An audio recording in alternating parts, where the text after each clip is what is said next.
Bismillahirrahmanirrahim. Assalamualaikum warahmatullahi wabarakatuh. Waalaikumsalam Waalaikumsalam warahmatullahi wabarakatuh. warahmatullahi wabarakatuh. Wabarakatuh. Alhamdulillah hamdan katsiran thayyiban mubarakan fi kama yuhibbu rabbuna wa yarda. Asyhadu an la ilaha illallah wa asyhadu anna Muhammadan abduhu wa rasuluh. Allahumma salli wa sallim wa barik ala nabiyyina Muhammadin wa ala alihi wa ashabihi ajma'in, amma ba'd. Yang sama-sama kita hormati pimpinan pondok beserta jajarannya. Kita doakan mudah-mudahan beliau semua diberikan usia yang berkah oleh Allah Subhanahu wa taala, rezeki yang berkah, keturunan yang solih dan solihah, juga diberikan kesabaran dalam membersamai kita semua. Dan juga kepada terkhusus Ustadz Sanan yang sudah mengundang pada kesempatan kali ini. Mudah-mudahan ini menjadi amal soleh buat Ustadz Sanan, menjadi kebarokahan juga untuk keluarganya. Dan juga kepada ya bunda sekalian, Umi Abi yang hari ini Allah hadirkan di majelis ilmu ini secara virtual. Mudah-mudahan semuanya diberikan kesabaran oleh Allah Subhanahu wa taala. Amin. Perkenalkan, nama saya Hodam Wijaya. Ini nama yang sekarang lagi viral di media sosial gitu ya. Tapi mohon maaf saya nggak buka jasa buka Hodam ya. Saya nggak bisa gitu ya. Nama yang kata orang angker dengar namanya. Baik ayah bunda sekalian, Umi Abi sekalian, kita akan sharing pada kesempatan kali ini pengalaman kami membersamai para santri belasan tahun begitu ya. Yang tadi diceritakan oleh Ustadz Sanan itu kita merasakan sekali begitu ya. Ya, keunikan-keunikan dari para santri ketika pertama kali masuk ke pondok pesantren. Baik, ini mohon izin dulu, kayaknya ada yang share screen siapa ya. Baik, ayo bunda sekalian kita belajar bersama-sama ya. Jika anak-anak kita sedang berjuang, maka kita pun sebagai orang tuanya sama-sama belajar berjuang. Ada beberapa hal peran yang harus kita lakukan ketika anak-anak kita berada di pondok pesantren. Jadi jangan sampai dengan adanya pesantren, kemudian kita kehilangan peran-peran terbaik dalam mendidik anak sebagai orang tua. Setuju atau tidak? Setuju. Setuju. Ya. Nah, kira-kira perannya apa saja yang harus dilakukan oleh orang tua ketika orang tua di rumah, anak-anak berada di pondok pesantren? Karena tidak bisa lepas tadi ya, bahwa yang harusnya mendidik anak itu adalah orang tua, bukan pesantren. Tetapi karena diamanahkan ke pondok pesantren, tetap peran orang tua itu tidak boleh hilang. Satu, peran orang tua, ini mohon dicatat ya. Kalau sudah menitipkan anak ke husnul khotimah 2, maka harus percaya 100%. Itu satu. Percaya dengan kurikulumnya, percaya dengan pola asuhnya, percaya dengan kebijakannya, percaya dengan guru-gurunya, baik itu kelebihan atau kekurangan. Kalau orang Sunda mah kalau percaya tongcang caya begitu ya. Percaya 100%.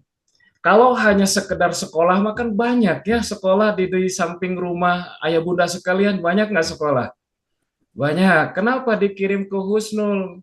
Ya berarti percaya dengan husnul, artinya apapun yang terjadi begitu ya pada anak-anak kita percayakan kepada guru kita sepenuhnya.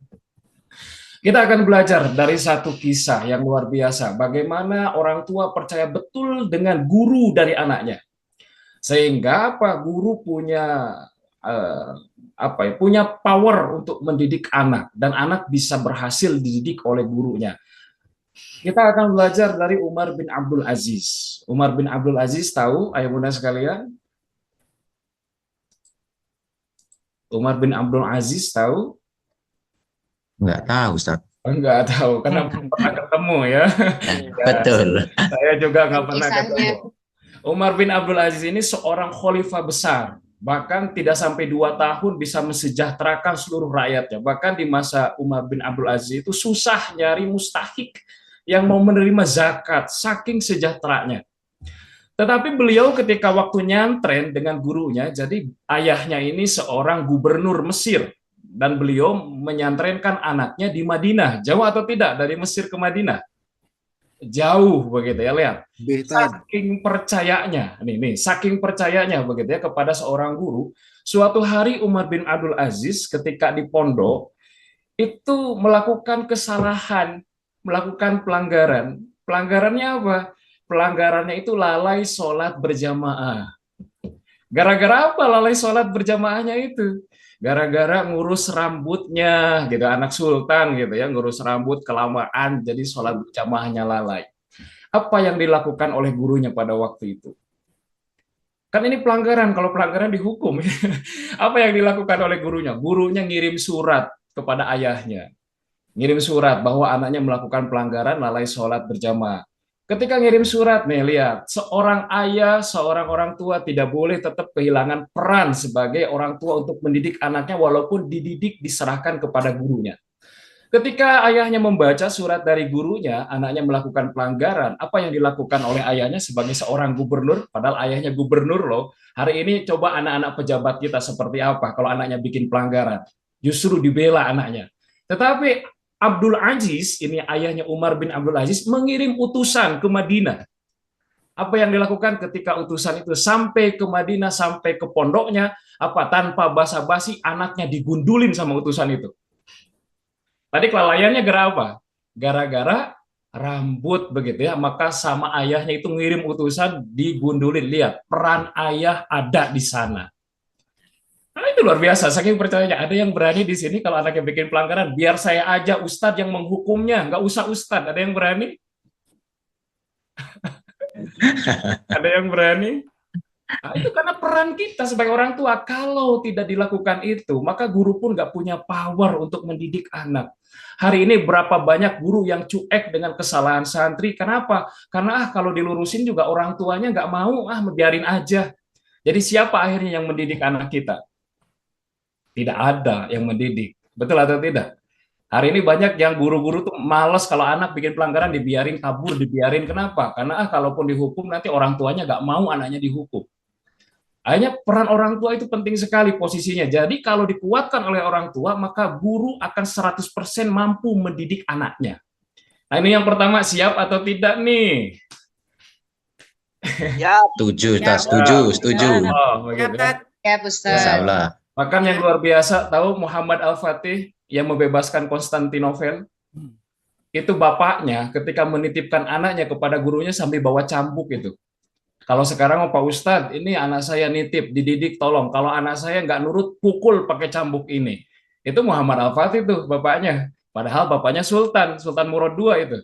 Luar biasa, makanya anaknya jadi. Jadi makanya kenapa dalam hadis itu muru auladakum bisolah, itu perintah sholat 7 tahun, wadribuhum alaiha 10 tahun. Maka pendidikan anak yang baik usia 10 tahun ke atas adalah konsekuensi. Anak harus mulai disiplin dengan aturan, tidak disiplin konsekuensinya hukuman.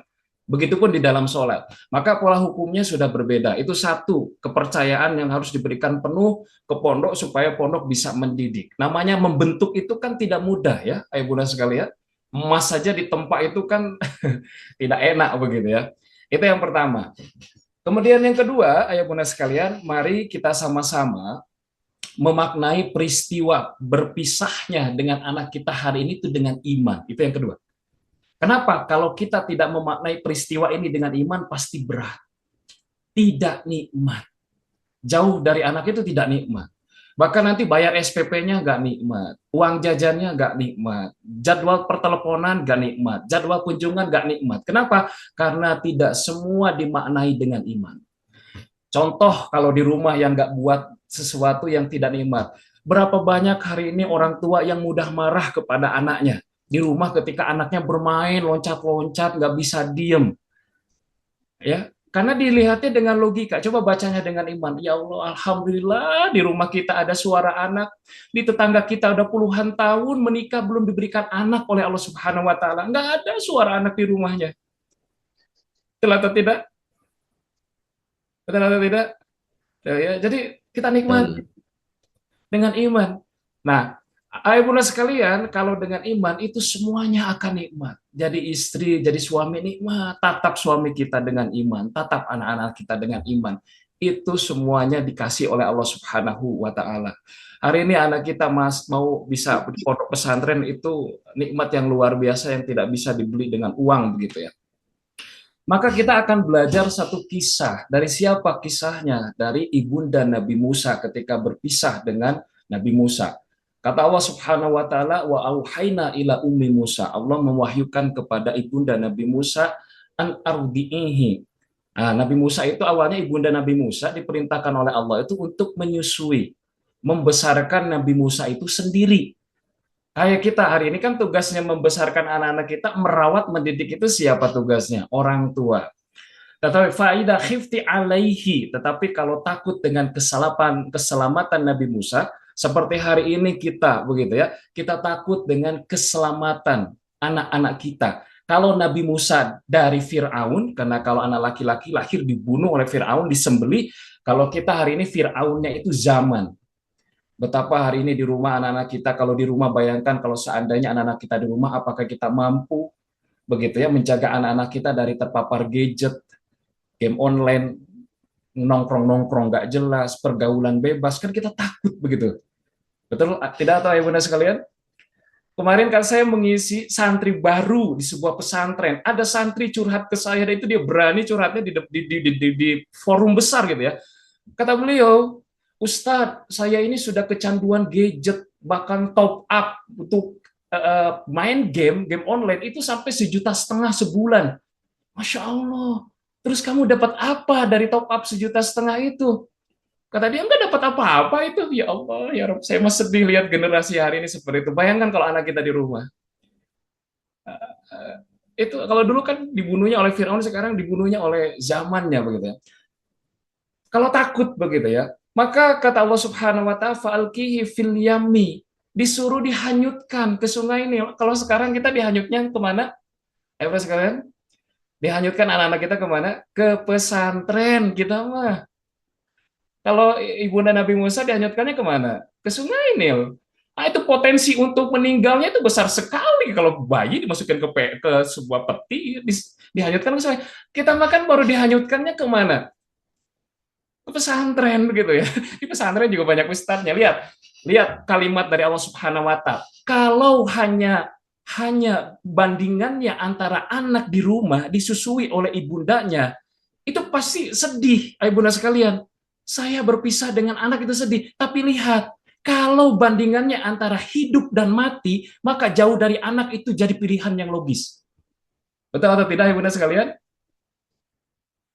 Betul atau tidak? Sekarang berpisah dengan anak itu, ya, kalau hanya antara arah rumah dengan pesantren kita sedih. Tetapi bayangkan kalau anak tetap di rumah, jangan-jangan anak saya nggak bisa ngaji. Kalau anak di rumah, jangan-jangan nanti kaum muslimin kehilangan para ulama di masa depan. Kalau anak saya di rumah, saya takut di masa depan nggak ada guru ngaji. Maka kesedihan kita akan hilang. Hari ini sedihnya itu karena antara anak di rumah dengan apa? Dengan di pondok. Coba hari ini kita bandingkannya ubah. Kalau anak saya tetap di rumah, maka tadi saya takut kaum muslimin nggak ada lagi ulama di masa depan. Maka ya Allah, biarkan anak saya di pesantren supaya jadi ulama. Maka kesedihan itu akan terobati dengan sendirinya. Itu yang dilakukan oleh siapa? Ibunda Imam Asy-Syafi'i. Bahkan apa yang dilakukan oleh Ibunda Imam Asy-Syafi'i, kan single parent, karena usia 2 tahun Imam Asy-Syafi'i sudah ditinggalkan oleh ayahnya. Apa yang disampaikan oleh Ibunda Imam Asy-Syafi'i kepada Imam Asy-Syafi'i ketika nyantren dengan guru-gurunya? Kata Ibunda Imam Asy-Syafi'i, wahai anakku, kamu gak boleh pulang sebelum kamu jadi seorang ahli ilmu, jadi seorang ulama. Ada nggak ibu yang berani begitu? Nah, nggak boleh pulang sebelum selesai ziyadah 30 juz. Ada nggak yang berani begitu? Belum sanggup, Tat. Belum sanggup ya. Lihat ibunda Imam Asy-Syafi'i padahal perempuan. Tapi berani karena punya pikiran yang besar. Anak saya harus jadi ulama besar. Kalau enggak bukan anak saya, siapa lagi di masa depan khawatir tidak ada ulama di kaum muslimin. Bahaya. Maka Imam Syafi'i itu nggak bisa pulang waktu itu. Mau pulang malu sama ibunya. Kapan Imam Syafi'i pulang? Setelah dari Mekah, kemudian ke Madinah, kemudian ke Irak belajar. Di Irak itu banyak murid-muridnya. Murid-muridnya ibadah haji ke Mekah. Ketika ibadah haji, itu kan bikin majelis-majelis ilmu tuh. Akhirnya ketika majelis ilmu itu, ibunda Imam Asy-Syafi'i ikut majelis ilmu itu. Ketika di dalam majelis ilmu disebutlah nama guru dari syekh itu, bahwa kami punya guru Imam Asy-Syafi'i namanya begitu ya, dipuja-puja karena keilmuannya yang luar biasa. Kemudian ibunda Imam Syafi'i itu nanya, siapa Muhammad Idris Asy-Syafi'i itu? Itu guru kami. Masya Allah, itu anak saya. Kata ibundanya itu. Masya Allah begitu ya. Akhirnya para syekh itu Masya Allah memuliakan ibundanya sampai menanyakan, wahai bunda, apa yang ingin disampaikan oleh bunda kepada Imam Asy-Syafi'i guru kami? Sekarang kamu boleh pulang. Apa akhirnya disampaikanlah ke Imam Asy-Syafi'i. Imam Asy-Syafi'i senang sekali. Kenapa? Karena baru boleh dipulangkan oleh orang tua, boleh pulang, silakan oleh ibunya. Akhirnya pulang.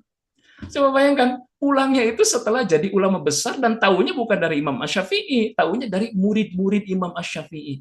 Luar biasa. Dan kami harapkan, ya bunda sekalian, suatu hari nanti kita menangis dengan anak itu bukan jauh dari anak.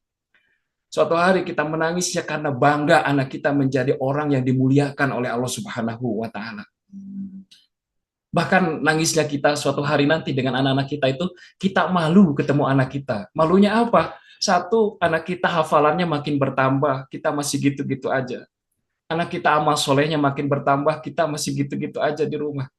Betul gak ya? Jadi malunya itu malu ketemu. Bahkan lihat kalimatnya ayah bunda sekalian ketika kita memasukkan anak ke pondok pesantren dengan iman sebagaimana ibunda Nabi Musa begitu ya, mengirimkan anaknya ke pesantren, maka apa yang disampaikan oleh Allah, wala takhafi wala tahzani. Karena Allah pun tahu pasti berat, sedih, sakit hati begitu ya kalau kita mau sakit hati itu begitu ya, jauh dari anak itu. Janganlah kalian itu, kata Allah tuh ke ibunda tuh, janganlah kamu takut dan kamu sedih. Kenapa? Inna radduhu ilaiki. Karena suatu hari Allah akan kembalikan Musa kepadamu. Dan itu kan nanti juga tanggal berapa Ustaz Sanan akan ketemu lagi?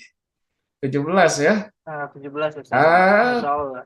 Di lihat. hari yang ditunggu-tunggu. Hari yang ditunggu-tunggu, tapi lihat kalimat yang Allah sampaikan di ujung, waja'iluhu minal mursalin. Kalau kita memasukkan anak ke pondok pesantren dengan iman, Allah kasih bonus. Bonusnya apa? Nabi Musa diangkat jadi rasul.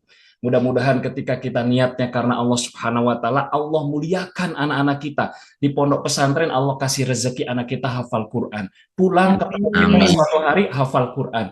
Pulang ke kita sudah bisa bahasa Arab, baca kitab, sudah punya kemampuan diri dan yang lain-lainnya. Itu kemuliaan yang Allah berikan. Sebagaimana kemuliaan yang diberikan kepada ibunda Nabi Musa dikembalikan sudah dalam kondisi menjadi seorang rasul. Niatnya asal tadi niatnya ikhlas dengan iman ya, tapi ikhlasnya dua-duanya ya, nggak boleh satu-satu. Ibunya ikhlas, ayahnya ikhlas. Kalau ada salah satunya nggak ikhlas, biasanya itulah penyebab anak jadi kurang nyaman, resah, gelisah di pondok pesantren tuh. Karena ada salah satunya tuh, kalau nggak ibunya, gitu ya, ayahnya tuh. Maka mulai hari ini colek tuh pasangannya. Nih, udah ikhlas belum anak di pesantren? Ikhlas, sambil kadang-kadang sambil nangis ngomongnya juga. Ikhlas nggak apa-apa, dua-duanya harus ikhlas gitu ya. Tolong, tadi ayah bunda sekalian, untuk mengobati hati kesedihan, tolong ya. Tadi kita belajar dari ibunda Nabi Musa, kalau hanya di rumah anak di antara rumah dengan pondok pesantren, kita pasti akan sedih perpisahan itu. Tetapi kalau kita antara hidup dan mati anak-anak kita, maka kesedihan itu akan hilang dengan sendirinya. Jadi gimana nih ayah bunda sekalian? Sekarang sudah mulai bisa terobati? Insya Allah ikhlas, Ustaz. Insya Allah ikhlas ya. Insya Dan Allah. kita berdoa kepada Allah, kami pun semua para guru yang ada di bidang pendidikan, kita berdoa 10 tahun atau 15 tahun ke depan itu yang memimpin, yang mengelola negeri ini adalah anak-anak kita semua. Amin. Karena sebagaimana doa kita, waj'alna lil muttaqina imama. Kan gitu ya, kita ingin anak-anak kita menjadi generasi pemimpin bagi orang-orang yang bertakwa. Maka hari ini kita ikhlaskan anak-anak kita untuk menjadi orang-orang besar tersebut. Karena tanpa keikhlasan orang tua, maka anak-anak kita jadi tidak nyaman, tidak tenang begitu ya, mengambil ilmu di pondok pesantren. Jadi kalau kita, ayah bunda sekalian, kita sempurnakan niat kita, bulat 100% karena Allah, maka Allah akan sempurnakan ikhtiar dari anak-anak kita. Bisa jadi tadi ya, anak-anak kita susah menghafal Quran itu karena orang tuanya belum ikhlas 100% itu. Jadi terhambat ridho Allahnya itu turunnya begitu ya. Jadi 100% aja lah, kayak ibunda Nabi Imam Asy-Syafi'i begitu ya, akhirnya anaknya jadi seorang ulama besar. Itu yang pertama. Nah, kalau nanti ayah bunda sekalian ingat anaknya, gimana? Kita belajar dari Nabi Ibrahim. Ketika Nabi Ibrahim membawa anak dan istrinya dari Palestina ke kota Mekah, bagaimana caranya yang dilakukan? Doakan. Nah, ayah bunda doakan, saya lupa ayat berapa di surah Ibrahim, ayat 37 kalau nggak salah, saya lupa begitu ya. Nah, itu ada doanya Nabi Ibrahim ketika meninggalkan anaknya di kota Mekah begitu ya. Itu doakan saja begitu ya. Itu yang pertama, Ibu sekalian, begitu ya. Jadi membaca perpisahan ini dengan iman, supaya kesedihan itu kemudian Allah yang menyembuhkan, gitu ya. Itu kemudian yang kedua, peran apa yang harus dilakukan oleh orang tua supaya anak-anak kita menjadi anak-anak yang hebat, santri yang hebat, begitu ya. Yang kedua adalah mari kita rawat anak-anak kita yang ada di pondok pesantren itu dengan kesolehan kita di rumah. Kalau kata para ulama itu biru abnaakum bisolahikum wa istiqomatikum. Jadi kita rawat anak-anak kita dengan kesolehan kita di rumah. Kenapa? Dampak dari kesolehan orang tua di rumah, maka janji Allah, Allah akan menjaga anak-anak kita. Siapa yang menjaga? Siapa yang menjaga? Ustadznya atau Allah? Allah. Kalau diserahkan ke ustadznya, dipercayakan ke ustadznya, pasti kecewa ayah bunda sekalian. Kenapa? Karena kita nggak bisa 24 jam ngeliatin terus ada anak kita, ada waktunya istirahat, manusia juga gitu ya. Ada waktu-waktu blind spot begitu ya. Tapi kalau Allah itu kan Allah tidak tidur. Begitu ya. Allah akan terus melihat anak-anak kita, bahkan menjaga. Itu terjadi di dalam surah Al-Kahfi. Ada dua anak yatim yang kemudian dijaga oleh Allah Subhanahu wa taala. Jadi anak yatim itu artinya udah nggak punya ayah begitu ya. Nggak ada lagi yang menjaga dirinya itu dari sosok laki-laki. Suatu hari rumahnya udah reot, mau roboh. Tiba-tiba Allah muliakan dua anak yatim itu. Dengan apa? Dibangunkan rumahnya, direnovasi kembali rumahnya oleh dua nabi. Siapa nabinya? Nabi Khidir dan Nabi Musa. Mulia sekali, dimuliakan. Nah, kita makan bangun rumah gitu ya. Oleh tukangnya nggak sholat kita. Rumah kita susah, barokah aja begitu ya. Ini yang bangunkan rumah, dua nabi. Barokah atau tidak? Barokah. Kenapa anak yatim itu kemudian dimuliakan oleh Allah? Padahal nggak diceritakan bahwa anak yatim itu soleh. Tidak. Di dalam Al-Quran diceritakan ayahnya yang soleh dan orang tuanya yang soleh. Wa kana abu masoliha. Karena apa? Karena orang tua kedua anak yatim ini soleh. Bahkan dalam tafsir Ibnu Katsir itu, yang soleh itu kakeknya yang ketujuh, bukan ayahnya langsung. Kakeknya yang ketujuh, bayangin. Ini nih hikmah begitu ya. Orang tua yang soleh itu kakeknya yang tujuh yang soleh, sampai keturunan yang ketujuh yang dimuliakan oleh Allah Subhanahu wa taala. Apalagi kalau kita orang tuanya langsung begitu ya, yang soleh itu, maka Allah akan menjaga betul anak-anak kita. Dijaga pikirannya, dijaga fisiknya dari penyimpangan-penyimpangan, dijaga hatinya begitu ya dari godaan-godaan setan.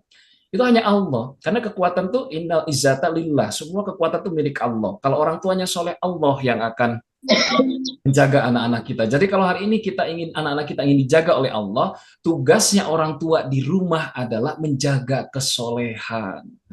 Ayahnya mulai itu, anaknya kan usasananya kayak mulail ya. Orang tuanya bangun, jangan anaknya doang yang berjuang di sana. Orang tuanya ikut berjuang di rumah dong. Gitu. Kita pengen punya anak soleh, tapi kita nggak mau usaha supaya Allah berikan anak soleh kepada kita. Ya kita bangun kesolehan kita sebagai orang tua kan begitu ya.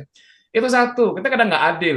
Anak kita pengen hafal Quran, supaya apa? Nanti ngasih mahkota di akhirat. Padahal kita pun seorang anak untuk orang tua kita. Emang kita nggak mau memberikan mahkota untuk orang tua kita? Itu nggak adil. Maka hari ini ayo, kita pun harus soleh gitu ya. Anak bangun, kayak mulai bangun. Kita pun, ya Allah, si kakak ada di pesantren sehari ini jamnya qiyamul lail. Bangun, doakan. sama Allah. Ya Allah, berikan ketenangan hati kepada anak saya. Ya Allah, berikanlah rezeki bisa hafal Quran. Anak saya itu doakan. Anaknya ke masjid berjamaah, ayahnya ke masjid berjamaah tuh sholat subuh. Begitu ya. Anaknya interaksi dengan Quran, orang tuanya interaksi dengan Quran. Maka sama-sama berjuang itu. Ya jangan sampai anaknya doang yang disuruh berjuang soleh gitu. Kitanya nggak mau berjuang untuk menyolehkan diri kita. Gitu ya. Ini setuju atau tidak ya Bunda sekalian? Setuju. Setuju. Baik. Yang kedua, siap atau tidak? Kita sama-sama membangun kesolehan di rumah. Insya Allah. Ustaz. Allah siap ya. Walaupun tidak mudah, makanya kita berdoa kepada Allah. Allahumma a'inna ala dzikrika. Itu berdoa itu lihat, ya Allah tolonglah. Artinya beribadah itu nggak mudah begitu ya. Sampai kita minta tolong, artinya kita nggak berdaya begitu ya kalau untuk beribadah itu. Kita tolong pertolongan Allah supaya kita bisa beribadah dengan nyaman, dengan khusyuk kepada Allah Subhanahu wa taala. Jadi ayo kita bangun kesolehan bareng-bareng. Karena suatu hari kami pernah usasanan, ada santri susah banget beramal soleh di pondok pesantren, ampun gitu ya. Ketika halaqah Quran, baru megang Quran udah tidur, gitu ya. Ketika lagi zikir tidur juga begitu ya. Diajak sholat berjamaah paling belakangan begitu ya. Udah di konseling di ruang BK, nggak berhasil begitu ya. Udah di ruqyah, jangan-jangan ini gangguan jin begitu ya, susah beramal soleh, enggak juga begitu ya. Aduh, ini kenapa ini ya anak begitu ya? Akhirnya apa? Oh, oke, saya ingat jangan-jangan ini kita tanyalah orang tuanya. Jangan-jangan ini ikatan batin dari orang tuanya begitu ya. Hanya kita panggil telepon orang tuanya, ngangkat abinya. Bi, mohon maaf, kita ceritakan ya tentang anaknya di pesantren. Aduh, lagi diuji oleh Allah susah beramal soleh. Hanya kita tanya, mohon maaf Bi, kalau Abi sama Umi gimana ibadahnya di rumah? Hanya Ubi abinya senyum-senyum gitu ya. Oh iya Ustadz, mohon maaf, kami pun ibadah di rumah, sedang malas. Oh, dalam hati saya itu mungkin ini penyakitnya dari sini gitu ya. Jadi Umi abinya malas ibadah, jadi anaknya pun susah beramal soleh di pondok pesantren gitu ya. Akhirnya ketika kita bersepakat gitu, Bi, kita cobalah kita apa namanya terapi anaknya dengan kesolehan orang tua. Umi Abi mulai mentahapi kesolehan di rumah, Qiyamul doakan anaknya. Akhirnya apa? Besoknya itu abinya laporan, Sarsandan. Ustadz, alhamdulillah tadi saya kayak melail gitu ya. Laporan kayak santri gitu ya. Alhamdulillah didoakan ke anaknya ya, didoakan katanya tuh soal berjamaah. Lihat ketika ayahnya, uminya mulai membangun kesolehan diri, mulai taat kepada Allah, Masya Allah, Allah berikan ketaatan kepada anaknya. Anaknya itu jadi berubah, jadi mudah diajak soleh, Masya Allah, ternyata ini ya, pengaruh kesolehan orang tua terhadap anak itu terasa betul begitu ya. Allah memberikan ketaatan kepada anak itu ketika orang tuanya taat kepada Allah sebagaimana Nabi Ibrahim. Tadi yang ceritakan oleh Pak Kiai, kenapa Nabi Ismail itu ketika mau disembelih itu langsung kemudian mengiyakan ayahnya, taat kepada ayahnya, karena ayahnya taat kepada Allah. Itu. Jadi hari ini tugas kita supaya anak kita hebat di pesantren. Yang kedua apa? Kita bangun kesolehan. Ini bareng-bareng ya. Ayo bunda sekalian, nggak bisa sendirian, saling colek nih. Abinya colek, uminya colek. Ayo kita bangun kesolehan di rumah, begitu ya, bareng-bareng supaya anaknya menjadi soleh di pondok pesantren. Selanjutnya yang ketiga, bunda sekalian, yang ketiga adalah bangun imunitas anak, gitu ya. Ketika jauh dari orang tua itu dengan kasih sayang. Tolong jangan sampai anak-anak kita merasa kehilangan kasih sayang. Kalau jauh nggak ada masalah, ibu sekalian. Kalau anak merasa jauh dari orang tua itu nggak ada masalah. Yang bahaya itu ketika anak jauh dari orang tua merasa kasih sayang orang tua hilang dari dirinya. Itu yang bahaya. Jadi apa yang harus lakukan? Satu, jadwal kedatangan datang dua-duanya. Ibu, ayah, bunda harus datang kecuali kalau memang punya agenda yang urgent nggak bisa ditinggalkan. Tolong datang kedua-duanya supaya anak merasakan bahwa ayah bundanya kompak, ayah bundanya harmonis. Itu kekuatan tersendiri bagi anak. Jadwal pertelomponan, kalau saya mah kalau sudah berbicara tentang anak, saya tinggalkan semua agenda saya. Kenapa? Saya ingin anak merasakan bahwa anak itu merasa bangga dan merasa punya ayah, merasa punya ibu. Kenapa? Karena suatu hari kalau kita memberikan yang terbaik kepada anak-anak kita, maka ketika sudah dewasa dan kita sudah tua, maka anak-anak pun akan memberikan yang terbaik untuk kita. Jangan sampai kita, aduh, Abi sibuk ya. Nanti suatu hari ketika kita sudah tua, anak-anak kita sudah bekerja, maka akan bilang ketika diminta ke rumah itu, mohon maaf Abi, aku lagi sibuk. Akan sama itu melakukan itu tuh. Jangan sampai karena kesibukan kita hari ini kita lalai dalam mendidik anak-anak kita begitu ya. Akhirnya apa? Suatu hari kita akan menghabiskan uang yang hari ini kita cari, waktu, perasaan, kemudian pikiran hanya untuk mengobati kelalaian kita dalam mendidik anak hari ini.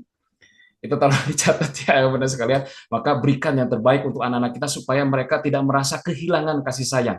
Kenapa? Karena kalau anak merasakan kehilangan kasih sayang, itulah yang akan menyebabkan anak berubah perilakunya menjadi buruk. Jadi bermasalah. Tanya Ustaz Sanan, rata-rata santri yang punya kasus bermasalah itu lahir dari keluarga yang tidak harmonis. Lahir dari keluarga yang dia merasa kehilangan kasih sayang baik dari ayahnya atau ibunya. Karena itu bahasa Quran. Lihat saudara-saudara Nabi Yusuf, kenapa membuli Yusuf? Karena kehilangan kasih sayang dari ayahnya. Ayahnya lebih perhatian kepada Nabi Yusuf dibandingkan kepada mereka. Itu bahasa Quran. Sehingga apa? Nabi Yusuf biangnya harus dihilangkan, dibunuh atau dimasukkan ke dalam sumur. Supaya apa? Perhatian ayahnya balik lagi kepada mereka. Itu jadi kalau anak-anak gitu ya kehilangan kasih sayang dari orang tua, maka mereka cenderung perilakunya akan memburuk karena akan cari perhatian. Coba kalau saya kabur dari pesantren, orang tua saya akan perhatian atau enggak ya? Itu mereka kan begitu tuh dengan sengaja begitu ya. Ya, kita berikan perhatian itu ya, jangan sampai anak-anak itu merasa uang jajan habis, tolong dikirimin begitu ya. Karena usia kelas 7 masih suka jajan begitu ya mereka itu. Waktu perteleponan dan yang lain-lainnya. Lihat, kalau kasih sayang dari orang tua penuh, dari ayahnya penuh, dari ibunya penuh, maka itu akan jadi imunitas anak-anak kita dijauhkan dari hal-hal yang tidak terpuji. Contohnya Nabi Yusuf. Sebaliknya tuh, Nabi Yusuf karena kasih sayangnya penuh dari ayahnya, maka ketika digoda oleh Zulaikha, ini jadi goda Zulaikha tuh, diajak bermaksiat kepada Allah. Coba bayangkan anak-anak kita kan mulai puber, mulai balik, mulai suka dengan lawan jenis. Bayangkan, ini yang menyebabkan generasi sekarang, mohon maaf sekali, banyak kehilangan kehormatan di usia muda karena salah satunya adalah kehilangan kasih sayang dari orang tuanya. Lihat, ketika Nabi Yusuf digoda oleh Zulaikha, Nabi Yusuf itu sebagai laki-laki biasa ada keinginan kepada Zulaikha, tetapi ketika ada dorongan ingin melakukan itu, maka Allah kemudian apa? Allah berikan burhan kepada Nabi Yusuf. Apa makna burhan? Dalam tafsir Ibnu Katsir salah satunya adalah apa namanya?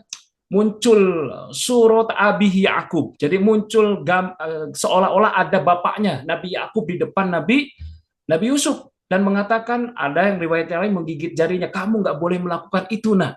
Sampai Nabi Yusuf itu terhentak begitu ingat ayahnya sampai tidak melakukan perbuatan yang tidak terpuji itu. Jadi kadang-kadang anak-anak kita nanti akan digoda oleh teman-temannya karena nggak semua yang masuk pesantren itu udah soleh begitu ya. Ada yang lagi belajar soleh, ada yang mau soleh, ini saling mewarnai satu sama lain begitu ya. Ketika anak-anak kita misalnya digoda oleh kawannya, yuk kita cabut yuk dari pesantren, kita main misalnya ke warnet gitu ya. Lihat anak-anak kita akan imunitas. Ketika kasih sayang orang tua penuh, maka akan ada bayangan orang tuanya. Enggak aku nggak mau mengecewakan orang tua, saya kebayang, saya nggak tega kalau orang tua saya sampai menangis gara-gara saya melakukan kesalahan, itu pasti ada pikiran itu di anak kita. Kenapa? Nggak mau mengecewakan orang tua, karena kasih sayangnya penuh. Coba kalau kasih sayangnya nggak penuh, diajak begitu, hayulah. Nah, terus gimana? Nanti biarin orang tua biar tahu rasa begitu selama ini abai terhadap kita ya, kita bikin ulah supaya orang tua jauh lebih perhatian lagi. Jadi kasih sayang orang tua itu akan menjadi imunitas bagi anak. Itu bahasa Quran. Jadi ayo kita berikan. Nah, apa yang bisa kita berikan tadi ya? Perhatian, jam telepon, jam kunjungan, diperhatikan, uang jajannya diperhatikan. Terus menjadi pendengar yang baik ketika anak-anak kita curhat, keluh kesah, itu lakukan. Siapa di sini yang memasukkan anak ke HK2 sekarang, anak pertama? Nah, itu banyak anak pertama ya. Ya, Banyak saya Kak. Ustadz. Nah, ini nasihat dari kami nih ya, yang ada di pesantren, karena sering melihat anak-anak menangis gara-gara orang tuanya sendiri. Tolong nih ya, saya sampaikan begitu ya. Satu, kalau ini anak pertama, tolong anak pertama itu jangan terlalu dibebani. Kenapa? Anak pertama tuh kasih ya, kakak, kamu harus jadi contoh bagi adik-adik kamu. Stres bagi dia itu. Ya Allah, gitu. Kakak, kamu harus mengalah, kamu tuh udah gede, adik-adik kamu duluan. Kasihan. Dia akan ngerasa kasih sayang dari orang tuanya itu hilang itu. Tolong ya, anak pertama itu perlu disamakan dengan adik-adiknya juga. Jangan terlalu dibebani, ya apalagi dibanding-bandingkan dengan adiknya, itu kasihan begitu ya. Apalagi mohon maaf sekali, Ayah bunda sekalian hari ini mulai taubat ya. Aktivitas rumah dengan keluarga jangan diposting di media sosial. Tolong itu. Di Facebook, di IG, dan yang lainnya tolong. Khawatir kelihat sama anak pertamanya. Kan anak saya di pondok pesantren, anak sekarang mah pinter. Pinjam ke ustadznya, kadang di Repkom, akses Facebook, begitu ya. Pinter anak-anak sekarang itu. Nanti apa? Nanti anak-anaknya, ya Allah, aku di sini disuruh berjuang sama Umi Abi, ternyata Umi Abi sama adik-adik malah jalan-jalan keluar, makan di mana. Sakit hati itu bagi anak pertama itu. Betul, ya benar sekalian? Karena saya pernah menemukan anak yang lagi nangis gitu. Dia bilangnya begitu, saya disuruh berjuang di sini. Saya sudah bertahan begitu ya. Tapi ternyata Umi Abi sama adik-adik malah enak-enakan jalan-jalan kemana, begitu makan di mana. Karena lihat di mana kamu, lihat di media sosial ayahnya sama ibunya begitu ya. Tolong mulai hari ini taubat. Ya, tolong jangan diposting lah gitu ya. Biarin aja itu mah di galeri gitu. Jangan diposting. Nanti anaknya lihat kasihan gitu loh. Dia sudah berjuang mati-matian, ya orang tuanya begitu ya. Tadi takut kehilangan kasih sayang. Jadi yang kasih sayangnya dulu kan anak pertama tuh penuh ya kasih sayang, ketika belum punya adik, tiba-tiba punya adik kan sebagian kasih sayangnya pindah ke adiknya. Nah, yang bahaya tuh itu merasa kehilangan kasih sayang dari ibu atau ayahnya, itu yang bahaya gitu sekali lagi. Maka tolong perhatiannya tetap, walaupun ada adiknya di rumah, perhatian kepada kakaknya yang di pondok pesantren pun harus sama begitu ya. Bahkan mungkin harus lebih karena perjuangannya lebih banyak daripada adik-adiknya yang di rumah. Begitu ya bunda sekalian, ini siap ya. Ini yang ketiga, siap. Peran orang tua tetap kasih sayang itu penuh. Siap. Siap ya. Nih para ayah tolong ya, para ayah juga. Jangan sampai ayah-ayah itu terlalu abai. Nah, kepada pengasuhan anak. Kalau ayah abai, begitu ya, cenderung ibu kalau ngasuh anak sendirian jadi lebay. Makanya ada bukunya apa? Ibuku menjadi monster. Sebenarnya ibunya jadi monster tuh gara-gara bukan karena kurang iman, nggak ada imamnya yang ikut bantu ngasuh anak di rumah. Itu masalahnya kan begitu ya. Akhirnya kalau bapaknya abai, ibunya jadi lebay, nah anaknya alay biasanya begitu ya. Anaknya jadi alay begitu ya. Nah ini bahaya begitu. Tolong para ayah juga hadir begitu. Walaupun kita sibuk cari nafkah, tetapi kita harus pun ada waktu-waktu terbaik untuk istri, untuk anak-anak kita semua. Itu yang ketiga ya bunda sekalian. Kemudian selanjutnya yang keempat adalah jauhi kemaksiatan. Tolong pastikan, ayah bunda sekalian, harta yang kita kirimkan kepada anak-anak kita di pondok pesantren, baik untuk bayar SPP, untuk uang jajan, dan yang lainnya, itu pastikan harta yang halal. Ini para abi ya, ini para ayah tolong colek. Kenapa? Karena bisa jadi karena harta halal itulah yang kemudian menyebabkan anak-anak kita tidak bisa menerima ilmu yang diberikan oleh para guru. Kenapa? Karena satu, dampak dari dosa, dari maksiat begitu ya. Satu yang menyebabkan terhambatnya pertolongan Allah datang kepada kita, kepada anak-anak kita. Karena kalau bukan karena pertolongan Allah, susah anak-anak kita mendapatkan ilmu. Karena wattaqullah wa yu'allimukumullah. Kalau kita bertakwa kepada Allah, maka Allah sendiri yang akan memberikan ilmu kepada anak-anak kita. Nah, kemudian yang kedua, dampak dari maksiat, dari dosa itu adalah datangnya ujian. Bisa jadi anak-anak kita bermasalah di pondok pesantren, begitu ya. Itu gara-gara kemaksiatan kita, gara-gara ada harta haram salah satunya mengalir di dalam dirinya. Susah, yang ketiga itu susah beramal soleh. Bisa jadi anak-anak kita susah beramal soleh gara-gara apa? Dari dosa yang ada di dalam dirinya atau harta haram yang ada dalam dirinya.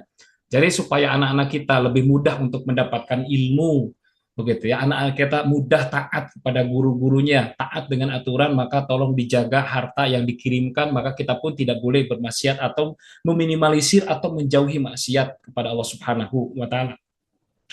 Saya ketika mendengar ceramahnya Ustadz Adi Hidayat luar biasa. Kenapa beliau pintar? Karena salah satunya orang tuanya betul-betul sangat menjaga harta yang diberikan kepada anak-anaknya. Dan orang tuanya sangat menjaga diri dari maksiat kepada Allah Subhanahu wa taala, termasuk ibunda Imam Asy-Syafi'i. Makanya pinter, otaknya cerdas begitu ya, karena ilmu itu nurullah.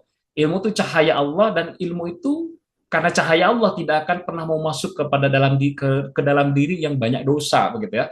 Jadi hari ini peran orang tua untuk mempercepat anak-anaknya belajar di pondok pesantren adalah orang tua tidak bermaksiat kepada Allah, kemudian tidak mengirimkan harta yang haram begitu ya ke pondok pesantren, baik untuk SPP untuk anaknya. Bahkan mohon maaf sekali ya bunda sekalian, ini mohon maaf saya tidak disampaikan oleh Pak Kiai, tapi ini pengalaman pribadi. Salah satu dosa yang dilakukan oleh orang tua terhadap anak apa? Salah satunya menunda bayar SPP. Itu dosa orang tua itu. Jadi jangan tunda bayar SPP ketika uangnya ada, waktu juga ada luang, tapi ditunda-tunda begitu itu dosa.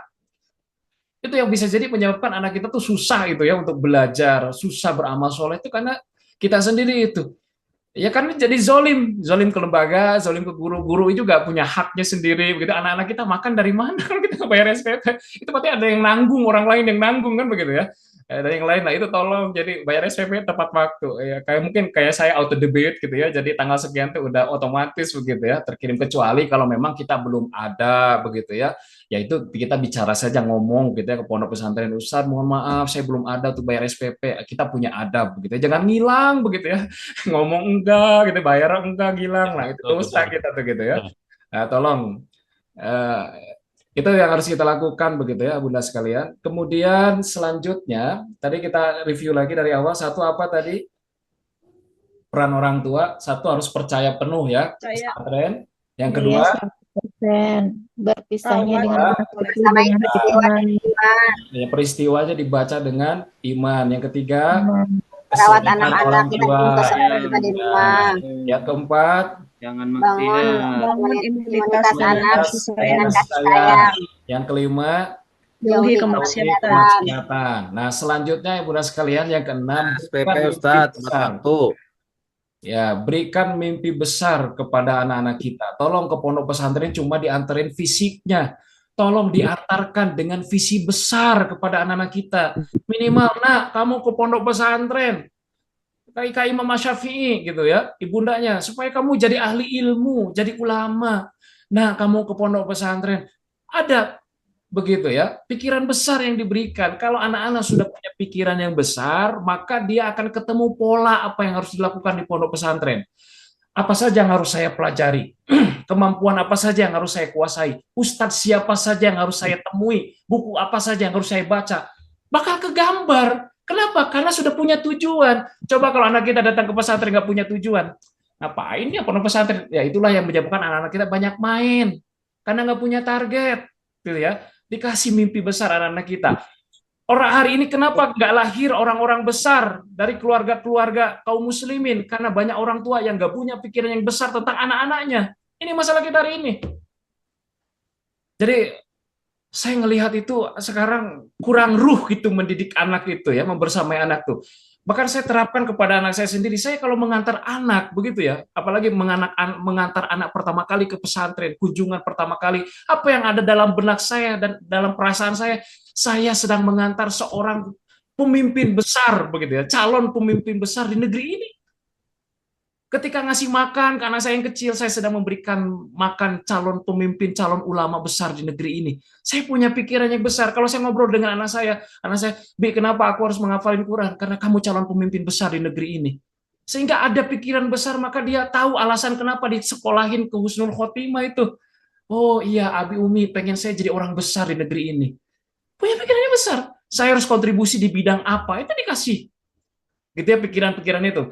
Tahu ayah bunda sekalian, kenapa lahir orang-orang besar dahulu? Karena itu dari pikiran guru dan orang tua. Muhammad Al-Fatih itu lahir jadi pemimpin besar. Kenapa? Karena pikiran orang tuanya. Itu pikiran guru-gurunya. Bahkan gurunya itu ketika ngajarin kuda di pesisir pantai, apa yang disampaikan gurunya kepada Muhammad Al-Fatih? Wahai muridku, lihat itu benteng. Benteng Konstantinopelnya ditunjuk. Gitu ya. Suatu hari kamulah yang akan membebaskan benteng itu. Itulah yang menyebabkan Muhammad Al-Fatih dikasih target, visi besar dalam hidupnya, maka Muhammad Al-Fatih semangat belajar tentang strategi perang, belajar tentang persenjataan, belajar geografi, belajar bahasa, semangat karena punya target. Nah, termasuk Muawiyah bin Abu Sufyan. Saya sering ceritakan, Muawiyah bin Abu Sufyan itu seorang khalifah besar. Bahkan saking cerdasnya, fisiknya pun kepalanya juga besar begitu ya. Suatu hari dipuji-puji, saking cerdasnya dipuji oleh orang-orang masyarakat Quraisy pada waktu itu, bahwa anak Anda ini layak memimpin kaumnya pada waktu itu. Coba ya bunda sekalian, senang atau tidak kalau misalnya tetangga-tetangga kita kemudian memuji kecerdasan anak kita. Bu, Umi, Masya Allah ya anaknya pinter, kayaknya anaknya kelak layaklah memimpin negeri ini. Senang atau tidak? Senang. Masih seneng ya. Tapi lihat ibundanya Muawiyah bin Abu Sufyan pada waktu itu apa yang disampaikan oleh ibundanya? Ibundanya justru marah, bukan seneng. Apa yang disampaikan ibundanya? Anak saya bukan hanya layak memimpin kaumnya, tapi layak memimpin bangsa Arab. Jadi anaknya punya pikiran yang besar. Karena anaknya diberikan pikiran yang besar oleh ibunya apa? Ketika anak-anaknya, Muawiyah bin Abu Sufyan waktu itu diajak main oleh teman sebayanya. Apa kalimat yang keluar dari lisannya? Saya dilahirkan bukan untuk itu. Bayangkan kalau anak-anak kita nih sudah mulai balik, sudah mulai gede, kan harusnya sudah mulai serius hidupnya, diajak main sama teman-temannya. Enggak, saya dilahirkan bukan untuk itu. Ada nggak anak kita yang begitu? Rata-rata malah diajak main mah hayu aja ya sasanan. Kenapa bisa hayu ya? Tadi salah satunya karena nggak punya pikiran yang besar, nggak punya target. Harusnya mulai hari ini para ayah sering ngajak dialog anaknya. Nah, nanti kalau kamu sudah besar, lulus dari pondok pesantren, kamu ingin berkarya di bidang apa? Jangan ditanya tentang cita-cita. Ditanyanya kamu mau berkarya di bidang apa? Itulah cita-cita. Sekali lagi, mau berkarya di bidang apa? Sehingga kalau kamu berkarya di bidang itu, nanti kamu kuliahnya harus jurusan ini. Nah, jurusan ini yang paling bagus kampusnya di dunia, kasih tahu sama kita. Apakah itu di Eropa, di Jepang, di Amerika, dimanapun. Ini nak kampus terbaik untuk jurusan ini. Kamu nanti kuliahnya di sana. S3 di sana, S2 di sana, S1 di sana. Nah, tinggal hari ini, supaya kamu S1 di sana, apa yang harus kamu lakukan sekarang? Itu tugasnya ayah itu. Ngomong, nilai kamu harus berapa? Tadi, siapa saja yang harus kamu temui? Kemampuan apa saja yang harus kamu kuasai? Itu tugasnya ayah. Karena ayah itu yang membangun visi keluarga. Jadi mulai ngajak ngobrol tuh anak-anak supaya di pesantren dia punya gambaran apa yang harus dilakukan untuk masa depannya. Sehingga dialah kemudian termotivasi untuk banyak belajar.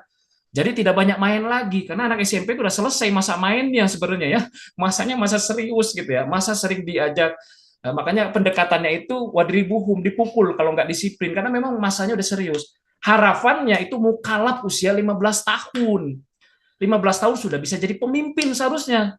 Seperti apa? Usama bin Zaid. 16 tahun udah jadi panglima perang. Harusnya begitu. Anak SMA seharusnya sudah bisa memimpin. Urus masa serius ini begitu ya. Siapa yang harus membentuk? Para guru dan para ayahnya ini, terutama laki-laki. Jangan sampai anak-anak kita kehilangan sosok ayah, akhirnya jadi laki-laki tulang lunak. Ini bahaya. Jadi biarkan anak-anak kita di pondok pesantren terbiasa dengan masalah, terbiasa dengan kulit hitam, pramuka bela diri, biarkan. Ya, terbiasa dengan luka, biarkan. Karena mereka calon pemimpin akan menanggung nasib banyak orang, artinya tidak mudah, harus menanggung luka banyak orang, nasib banyak orang. Maka biarkan anak kita terbiasa di pondok pesantren dengan luka, dengan tanggung jawab, dengan ketidaknyamanan. Bahkan kita manai ketika anak kita misalnya nanti cerita pertemuan, Umi nggak enak menunya nih, gitu ya, misalnya menu makannya nggak enak, tolong maknai dengan berdaya. Nah, ayo, kamu harus belajar yang namanya qanaah. Kamu ini calon pemimpin. Seorang pemimpin harus punya empati dengan rakyatnya. Hari ini kamu belajar.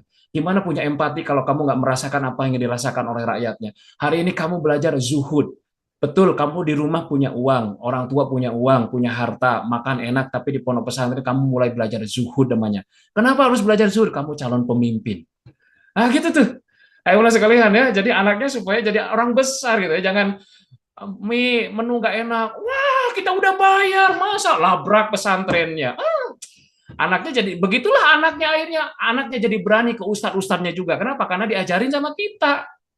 Akhirnya apa? Hilang barokah. Lihat ya, pindah sekolah bisa kalau kita punya duit. Guru bisa kita bayar tapi barokah nggak bisa dibeli. Ya, barokah itu bisa didapatkannya dengan apa? Dengan kita hormat kepada ahli ilmu, kepada tempat anak-anak kita mengambil ilmu. Itu barokah di situ ya, nggak bisa dibeli begitu ya, benar sekalian. Ini siapa atau tidak nih yang keenam? Insya Allah Oh siap. ya, jadi berikan pikirannya besar. Ini tugasnya para ayah ya, para ayah tolong dialog nih anak kita. Kita kehilangan hari ini, kaum muslimin tuh kehilangan pemimpin-pemimpin besar. Umar itu rela siap mengganti pemimpin setiap hari. Kenapa? Karena stok pemimpinnya banyak eranya Umar. Dede Ya, belum saking banyaknya, ayolah kita ganti aja kalau ini nggak bisa memimpin kita ganti. Saking banyak stoknya. Hari ini kita kaum muslimin kenapa dakwah kita gagal? Karena kaum muslimin kekurangan stok kepemimpinan, leader. Nah kita berdoa anak-anak kita begitu nanti stoknya banyak. Dari HK aja satu angkatan udah hampir 200 lebih begitu ya. Itu bayangkan kalau dari seluruh pesantren, harusnya calon pemimpin itu banyak sekali. Kemudian selanjutnya ya Bunda sekalian, ambil berkah dari guru. Jadi saya ingin sampaikan ya, memasukkan anak ke pondok pesantren seperti pernikahan. Mungkin kalau di awal-awal pernikahan aman ya, karena belum ketahuan kekurangan-kekurangannya kan gitu ya. Pasangan kita masih aman ya, masih harmonis. Tetapi lama-kelamaan kan kita tahu kekurangan kita masing-masing, betul ya? Maka tolong ketika kita tahu kekurangan para guru gitu ya, kita tahu kekurangan di pondok pesantren, tolong ini yang diajarkan oleh guru-guru kita semua, tolong satu, nanti kalau kita kecewa dengan seorang guru atau dengan pondok pesantren, sekecewa apapun kita kepada seorang guru ataupun kepada pondok pesantren, satu, jangan sekali-kali sampaikan kekecewaan itu kepada anak. Itu nggak boleh. Atau yang kedua, disampaikan di depan anak. Misalnya kita cerita nih, pas suami istri di depan anak ceritanya gitu ya, tentang husnul misalnya gitu. Atau diceritakan begitu ya, di media sosial itu nggak boleh. Kalau itu sampai kita lakukan, artinya kita sama dengan mengajarkan kebencian kepada anak terhadap guru-gurunya dan pesantrennya itu. Kalau anak-anak sudah tidak punya rasa kagum dengan guru dan pesantrennya, apa yang akan terjadi? Mereka nggak punya lagi modal untuk bisa bertahan di pondok pesantren. Itu yang disebut kehilangan barokah. Jadi kalau kita kecewa dengan guru atau pesantren, tolong disampaikan langsung kepada pimpinannya supaya segera di follow up. Jangan kesana kesini nih, jangan disampaikan sesama wali santri, nah nggak efektif gitu ya. Sampaikan langsung ke Pak Kiai, kami ada kejadian seperti ini, disampaikan supaya segera di follow up, diperbaiki begitu ya, ada solusinya. Jadi disampaikan dengan adab, disampaikan dengan baik-baik. Begitu ya Bunda sekalian, jadi ambil keberkahan dengan menjaga kehormatan kemuliaan para guru. Justru harusnya gimana caranya supaya anak-anak kita mudah mendapatkan ilmu, apa yang harus dilakukan oleh orang tua? Orang tua harus merekayasa. Merekayasanya apa? Anak-anak harus tetap bangga dan kagum dengan guru-gurunya. Tolong bicarakan yang baik-baik tentang para guru. Walaupun kita tahu kekurangannya, karena dengan cara itu para murid akan lebih mudah mendapatkan ilmu dari para gurunya itu. Murid itu kan mudah belajar kalau sudah bangga, sudah kagum dengan gurunya itu lebih mudah mendapatkan ilmu. Sebagaimana yang dilakukan oleh Siti Hajar kepada Nabi Ibrahim. Nabi Ibrahim itu kan ketemu berapa kali dengan Nabi Ismail? Hanya ketemu beberapa kali saja. Tapi kenapa Nabi Ismail begitu bangga dengan Nabi Ibrahim padahal jarang ketemu? Karena ibundanya sering menceritakan tentang kebaikan-kebaikan Nabi Ibrahim kepada Nabi Ismail. Sebagaimana hari ini kenapa kita begitu rindu dengan Nabi padahal nggak pernah ketemu dengan Rasulullah? Karena diceritakan oleh guru-guru kita yang baik-baik, betul nggak ya? Ya. Jadi kalau Siti Hajar menceritakan yang baik, akhirnya apa? Nabi Ismail begitu rindu, begitu bangga dengan ayahnya. Coba bayangkan Ibu Bunda sekalian, kalau misalnya Siti Hajar, misal ini ya, menceritakan yang jelek-jelek tentang Nabi Ibrahim kepada Nabi Ismail. Saya yakin yang keluar dari mulut Nabi Ismail akan, ya sudahlah kalau Abi kayak gitu mah mending nggak usah pulang. Betul nggak ya? Kenapa? Karena dapat cerita-cerita jelek begitu ya. Maka tolong ya, ini tolong dijaga ya Bunda sekalian. Jadi sekecewa apapun kita kepada seorang guru, jangan pernah disampaikan kepada anak-anaknya. Kemudian yang terakhir, ayah bunda sekalian, tolong ketika anak di pondok pesantren, karena anak-anak kita sudah mulai balik, kalau orang tua dulu kita ini kan raja tega begitu ya, anak-anak lulus SD langsung merantau gitu ya, raja tega. Nah hari ini kita merantaunya ke pondok pesantren, tolong kita mulai belajar raja tega. Jadi anak-anak kita hari ini masuk pondok pesantren ini masa sapih yang kedua. Jadi dulu disapi dari ASI, sekarang dia disapi dari kita supaya dia bisa hidup di kakinya sendiri tanpa bantuan dari kita. Karena kita nggak tahu kapan kita wafat, kita meninggal, dan yang harus kita lakukan adalah kalaupun kita meninggal, kita pastikan anak-anak kita sudah bisa hidup di kakinya sendiri. Itu tugasnya kita. Jangan sampai anak-anak kita menjadi anak yang lemah ketika ditinggalkan oleh kita. Jadi harus raja tega. Kenapa raja tega? Supaya dia membangun kemampuan dirinya. dari ketidaknyamanan, dari keterbatasan itu harus kita lakukan, Ibunda sekalian. Maka kalau di pondok pesantren itu harusnya direkayasa ketidaknyamanan itu supaya ada masa latih, ada masa tempat untuk dia belajar begitu ya, bagaimana mengolah mentalitasnya.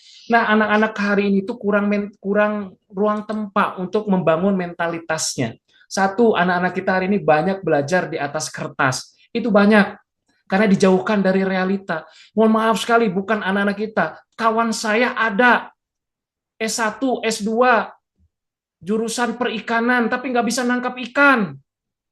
S1, S2, pertanian, tapi nggak bisa nyangkul karena belajarnya di atas kertas. Anak-anak kita, hari ini kita siapkan bukan hanya juga cerdas dia menjawab soal-soal pelajaran, tetapi kita siapkan juga anak-anak kita cerdas menjawab persoalan kehidupan. Itu paling penting. Jangan sampai hari ini anak-anak kita punya masalah langsung down begitu yuk. Apalagi pikirannya bunuh diri. Aduh, ampun dah gitu ya. Tolong anak-anak kita itu yang paling penting dibangun mentalnya. Mental itu dibangun dari masa latih yang tidak nyaman. Jadi biarkan di pondok pesantren dengan keterbatasan, Raja tega, biarkan supaya kamu punya kekuatan kalau nggak ada orang tua. Kamu bisa berdiri di kaki kamu sendiri. Ayah bunda sekalian yang Allah muliakan, saya melihat generasi hari ini, Masya Allah, orang tuanya, banyak orang tua di luar sana terlalu lebay. Ustadz, tolong anak saya nggak boleh ngepel. Ustadz, anak saya nggak boleh nyapu. Ustadz, anak saya nggak boleh nyuci. Ustadz, pokoknya mah anak saya fokus belajar. Betul, itu bagus. Anak kita pintar, tapi nggak punya kecakapan hidup. Itu yang jadi masalah. Ada anak yang sudah lulus dari pondok pesantren, keterima di sebuah kampus ternama. Ketika di kampus, masih ditemenin sama ibunya. Ketika saya tanya, Bu, kenapa anaknya kan sudah jadi mahasiswa, kenapa masih ditemenin di kos-kosan? Kata ibunya apa? Ustadz, mungkin anak saya kelamaan di pondok, jadi nggak mandiri. Aneh atau tidak? Aneh. Kenapa? Karena tadi ibunya, anak saya nggak boleh ini, anak saya nggak boleh itu. Akhirnya apa? Anaknya jadi nggak mandiri, nggak punya kecakapan hidup. Kemudian saya tanya, ibu kenapa? Kata ibunya apa? Anak saya nggak mau berangkat kuliah kalau seragamnya belum disiapkan. Karena terbiasa tinggal pakai gitu loh. Anak saya nggak mau berangkat kuliah kalau apa sarapannya belum disiapkan. Mau punya anak seperti itu? Itulah yang disebut generasi stroberi. Mereka pinter, eksotis kayak stroberi, mahal, hafal Quran, juara ini, juara itu. Tapi sekali kena benturan, punya masalah, hancur. Nggak punya mental. Nggak boleh. Makanya kenapa seluruh para nabi itu pekerjaannya mengembala. Karena itu masa tempatnya. Mengembala itu kan nggak enak. Tetapi dengan mengembala itu lahir kepemimpinan, tanggung jawab, fisik yang kuat, dan yang lainnya. Itu masa tempatnya Nabi. Anak-anak kita kurang tempat hari ini, maka biarkan mereka ditempa di pondok pesantren. Ya, gantinya menggembala domba gitu ya, menggembala kambing gitu. Kamu di pondok pesantren, Nabi memang pada menggembala, kamu mah di sana menggembala ayat, gitu, di ayatnya terus dihafal-hafal tuh Quran gitu ya, sama kamu gitu. Dibiarkan dengan tantangan hidupnya. Saya ingin menyampaikan ayah bunda sekalian, saya sampai bertanya kepada orang tua terdahulu, termasuk ayah saya. Ayah saya itu menikah usia 17 tahun. Ibu saya baru naik SD kelas 6 menikahnya itu. Bahkan nenek saya lebih muda lagi, anaknya 14. Bayangkan orang tua dulu, anaknya 14. Begitu ya, nikah masih muda. Lihat anak-anak sekarang, lulus S1, nikah takut, aset nggak punya, rumah nggak punya, kendaraan nggak punya. Ini bukan soal pendidikan, ini soal mentalitas. Orang tua saya, sekolah enggak, SD juga enggak, tapi hari ini anaknya banyak, bisa nguliahin, rumah punya, aset punya. Ya, sawah, kebun, punya. Padahal nggak sekolah. Soal mental. Saya sampai tanya ke orang tua saya, ya kenapa berani nikah usia 17 tahun begitu ya? Dan ibu saya masih SD, belum lulus gitu ya. Kemudian jawaban bapak saya apa? Bapak dulu hidupnya keras. Dididik oleh orang tua itu dengan kehidupan yang Masya Allah begitu ya. Sejak kecil. 6 tahun sudah ngurus domba, kayak Nabi begitu ya. Menggala. 6 tahun ngurus domba, harus ngarit usia 6 tahun. Usia 10 tahun itu naik kelas, ngurus kerbau 7 sendirian, 10 tahun ngurus kerbau 7 sendirian. Lah, kalaupun harus ngasih makan perempuan 1, kecil kata bapak saya. Kenapa? Soal mentalitas ini, soal mentalitas sekali lagi ya. Anak-anak sekarang tuh kurang tempat sekali lagi, sehingga mentalitasnya tidak terbangun, punya masalah langsung down, gitu ya, langsung menyendiri, narik diri dari sosial, gak mau menghadapi realita dan yang lainnya. Apa? Karena salah satunya kita terlalu banyak memfasilitasi, memudahkan urusan-urusan anak kita. Maka anak kita hari ini mulai diajarkan, ayah bunda sekalian, begitu ya, bagaimana dia bisa menghadapi masalahnya sendiri, dia bisa kemudian mulai belajar life skill supaya kemampuan nanti kecerdasan finansial dan yang lain-lainnya. Itu sekali lagi generasi kita supaya menjadi, kalau bahasa Quran, tidak menjadi generasi buih gitu ya, generasi Islam ini. Tolong mulai dilatih, kita mulai raja tega dengan anak-anak kita. Anak-anak kita mulai belajar hidup dari sekarang menjadi manusia seutuhnya. Kenapa ya bunda sekalian, hari ini kita sedih begitu ya, dengan kaum muslimin itu banyak masalah rumah tangga yang suaminya kemudian menjadikan istrinya yang tulang rusuk jadi tulang punggung, suaminya di rumah, ampun begitu ya, jadi laki-laki tidak laki gitu hari ini tuh. Banyak sekali. Bahkan hari ini anak-anak kita harus mulai diajarkan tidak mudah minta uang kepada orang tua. Nanti ketika liburan ya, dipraktekannya, bukan ketika anak di pesantren. Ketika anak liburan, tolong jangan dikit-dikit mudah ngasih uang kepada anak, karena mereka sudah gede, apalagi laki-laki, harusnya sudah mulai belajar menghasilkan uangnya sendiri. Kalau nanti liburan ke anak laki-lakinya apa? Mi, minta uang bukan ke Umi, ke Abi. Itu mulai biasakan, minta uang itu ke Abi, bukan ke Umi. Ya, ini tugasnya ayah, supaya nanti pun si anak punya gambaran ketika dia jadi seorang suami, menjadi seorang ayah, bahwa tanggung jawab istri dan anak itu ada di laki-laki, bukan di ibu. Minta ke Abi, nanti Abinya jangan gampang ngasih uang tuh. Gimana caranya? Kamu mau uang? Ya, Abi pun dapat uang harus bekerja. Kamu harus bekerja. Bekerja gimana? Bekerja sama Abi. Nah, motor. Itu motor, daripada Abi cuci keluar 15.000, mendingan kamu yang nyuci. 15.000-nya buat kamu. Itu mulai belajar menghasilkan uang. Anak perempuannya begitu. Daripada Umi nyewa ART, mendingan kamu aja tuh cuci piring. Nanti uangnya buat kamu. Mulai diajarkan bisa menghasilkan uang. Gitu ya. Itu taman, daripada nyari tukang, mendingan kamu aja dah. Gitu ya. Nanti uangnya buat kamu. Itu mulai diajarkan. Nanti kalau anaknya punya uang, diajarkan untuk investasi, Abinya. Kamu mau seperti Abdurrahman bin Auf, mau kaya raya, dijamin masuk surga, mau hartanya banyak, ya kamu harus belajar. Kan aku nggak bisa dagang di pesantren, ya udah, kamu investasi sama Abi. Gimana caranya? Kan anak suka dapat uang tuh kalau lebaran gitu ya dari saudara-saudara. Jangan dibelikan konsumtif. Nih sana Abi kumpulin nih. Sini investasi sama Abi. Gimana caranya? Nih yang seperti kami lakukan. Uangnya dikumpulkan, dibelikan kambing, dibelikan domba, dombanya dititip ke orang, nengah. Ketika lahir dua, satu-satu tuh, gitu ya. Jadi anaknya coba bayangkan, di kami pun sama. Anak kami sekarang punya usia 8 tahun, punya domba 24. Itu hasil investasi itu. Anaknya kaya raya, punya harta. Kakeknya punya empang, empangnya nggak ada ikannya. Kamu punya duit kan sini, investasi. Kita investasi nih, saham, bagi saham dengan kakeknya. Kakeknya punya kolam, kamu punya duit, beli ikan, beli bibit. Kemudian di situ taruh, nanti 1 tahun kita jual. Kan gitu. Jadi anak laki-laki mulai diajarkan bagaimana cara menghasilkan uang.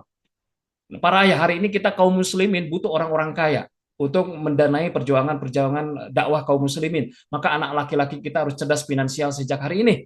Diajarkan oleh siapa? Oleh abi-abinya. Nah, di pesantren kita dukung nih para anak ya, para santri, jangan dibiarkan anak-anak kita harus belajar eskul tuh ikut. Kamu ikut eskul nggak? Eskul apa? Ikut belajar, punya kemampuan kecerdasan finansial. Apakah ikut apa kan saya nggak tahu tuh kalau di HK apa saja ya eskulnya. Nanti ikut supaya punya kecakapan. Jadi sekali lagi jangan dibiarkan ibu bunda sekalian anak-anak kita nggak punya kecakapan hidup. Saya ingin tutup majelis ini dengan satu cerita. Ceritanya kisah nyata yang terjadi kepada seorang murid begitu ya. Jadi ibu bunda sekalian ada seorang ustadz masih muda.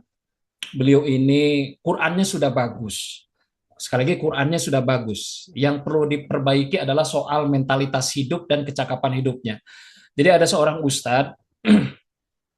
Ustadz ini hafal Quran, masih muda, 23 tahunan. Kemudian hafalannya mutkin, beliau juga punya sanad, dan ganteng lagi gitu ya. Kemudian bacaannya Masya Allah merdu sekali. Kalau kita berimam begitu ya, bermakmum kepada beliau, Masya Allah, kita bisa menangis gitu ya ketika sholat, saking bacaannya itu menyentuh. Karena sangat menjiwai bacaannya. Coba saya mau nanya ke ibu bunda sekalian, kalau ibu bunda sekalian ada seorang ustadz masih muda, 23 tahun, ganteng, punya sanad, hafal Quran, suaranya merdu, kalau punya anak gadis, mau nggak itu jadi diambil mantu? Mau nggak? Mau ya, semua orang mau. Tapi lihat ya, saya ceritakan selanjutnya. Si ustadz itu suatu hari, beliau ini diajak jauhlah keliling masjid menjelang bulan Ramadan. Nah, dapatlah saya itu tuh masjid di daerah Depok.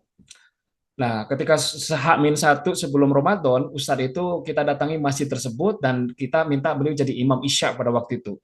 Betul, ketika jadi imam, jamaah itu banyak yang nangis begitu ya. Dengan bacaannya merdu sekali begitu ya. Akhirnya kata para jamaah tuh, Ustadz, itu tadi siapa yang jadi imam? Tolonglah minta jadi imam di masjid inilah 1 bulan Ramadan biar tarawih kita jadi khusyuk. Panjang juga nggak apa-apa kalau enak begini. Hanya Ustadz itu ditawarin. Hanya Ustadznya mau jadi imam di masjid tersebut. Akhirnya apa? Ketika datang ke masjid tersebut, kata takmir masjidnya, Ustadz, ini kita tinggal di mihrab masjid saja ya. Di mihrab masjidnya itu ada ruangan, ada kamar gitu ya, lengkap gitu ya. Ustadz, ketika sudah datang itu, nanti khawatir nanti Ustadz susah nyari buka sama sahur, nanti Ustadz masak sendiri aja ya. Jadi kompor gas dikasih, kompornya dikasih, alat masak dikasih, rice cooker dikasih, beras dikasih, bahkan frozen food juga dikasih di kulkas. Terus kata si ustadznya, terima kasih Pak, begitu ya. Setelah 3 hari, takmir masjid datang lagi tuh menemui si ustadz tadi. Sama takmir masjidnya kaget. Kenapa? Karena barang-barang yang dikasih itu belum pindah sama sekali. Ditanya sama takmir masjid, Ustadz, makan di mana selama ini? Makan di luar, jadi makannya di luar. Kenapa nggak masak sendiri? Padahal kami sudah sengaja berikan alat-alat masak untuk memudahkan Ustadz. Jawaban Ustadznya apa? Mohon maaf Bapak, saya nggak tahu cara gunainnya. Jadi nggak tahu Ustadz itu cara pasang kompor gas, nggak tahu cara masak nasi pakai rice cooker, nggak bisa. Coba masih mau jadi mantu? Itu ketampanannya turun 50% gitu ya, karena apa? Nggak punya kecakapan hidup. Setelah itu kata Ustadz, ya Allah, begitu kasihan nih Ustadz begitu ya. Sama takmir masih dilihat lagi, jemur pakaian di dalam ruangan. Ustadz, kenapa jemur pakaiannya di dalam? Kenapa nggak di luar supaya cepat kering? Lihat, kata Ustadz itu apa jawabannya? Ustadz, mohon maaf, di luar nggak ada jemuran. Kan Ustadz bisa bikin pakai tali. Talinya nggak ada. Kan itu ada warung, bisa beli di warung talinya. Lihat problem solvingnya pun nggak kebangun. Mau punya anak kayak gitu? Nah, itulah yang disebut generasi strawberry. Jadi jangan sampai anak kita hanya belajar ilmu, begitu ya.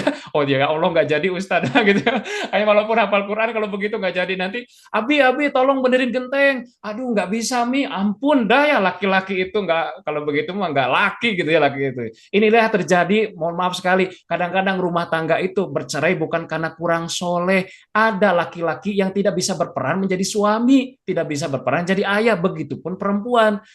Fisiknya perempuan tapi nggak bisa berperan jadi perempuan, ini kan bahaya. Padahal dua-duanya hafal Quran misalnya begitu ya. Jadi bukan karena hafal Qurannya, nah ini nggak punya kecakapan hidup. Nah ini bahaya. Jadi biarkan anak-anak kita belajar hidup di pondok pesantren. Kalau misalnya sama gurunya, ayo waktu piket, biarin piket. Ayo disuruh ngepel, biarin ngepel, biar belajar tuh gimana. Coba anak-anak kita nggak akan punya adab tuh kalau nggak ngerasain gimana capeknya ngepel. Kan kalau ngepel, ngerasain capeknya ngepel, minimal kalau ada cleaning service lagi ngepel, dia bilang, punten ya Pak. Gitu, ada rasa gitu loh, kalau ngepel itu nggak enak begitu. Setidaknya dia punya empati gitu ke orang lain.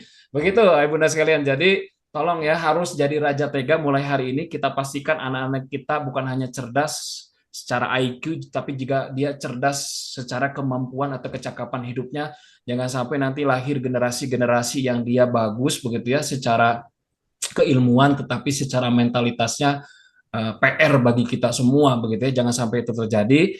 Baik, sekali lagi kita akan review sebelum nanti mungkin dibuka tanya jawab oleh Ustaz Hanan. Tadi apa saja tugas kita yang harus kita siapkan supaya anak-anak kita hebat? Satu, Bunda sekalian, percaya dengan pesantren. harus percaya 100% dengan pesantren. Yang kedua, membersamai peristiwa dengan iman. memaknai dengan iman. Yang ketiga, merawat anak-anak kita dengan kesolihan kita di rumah. dengan kesolehan orang tua. Selanjutnya yang keempat, membangun imunitas anak dengan kasih sayang. Kasih sayang. Yang kelima, jauhi kemaksiatan. Yang keenam, berikan mimpi besar kepada anak kita. Yang ketujuh, ambil berkah dari guru. ambil berkah dari guru. Dan yang terakhir, mulai belajar raja tega.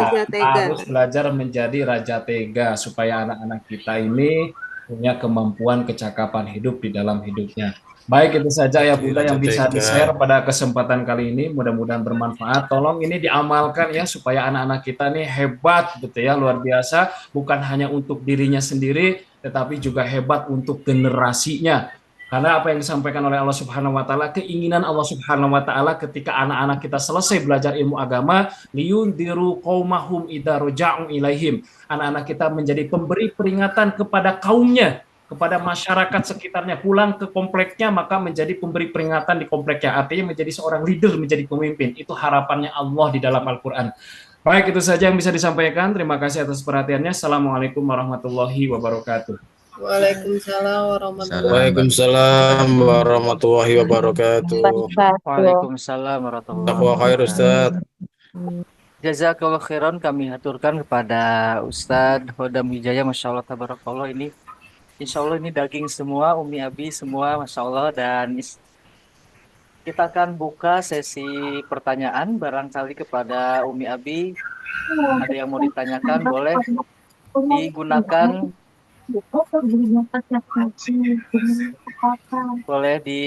digunakan emot raise hand-nya, atau boleh juga menggunakan lewat chat juga nggak apa-apa, silahkan. Untuk sesi tanya jawab dibuka.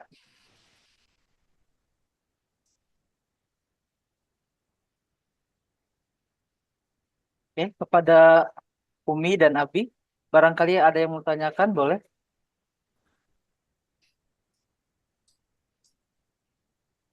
Silahkan. Izin bertanya, Ustaz. Oke, siap. Dengan Abinya Hasbi Robani, boleh silahkan. Baik, terima kasih Ustadz. Assalamualaikum warahmatullahi wabarakatuh.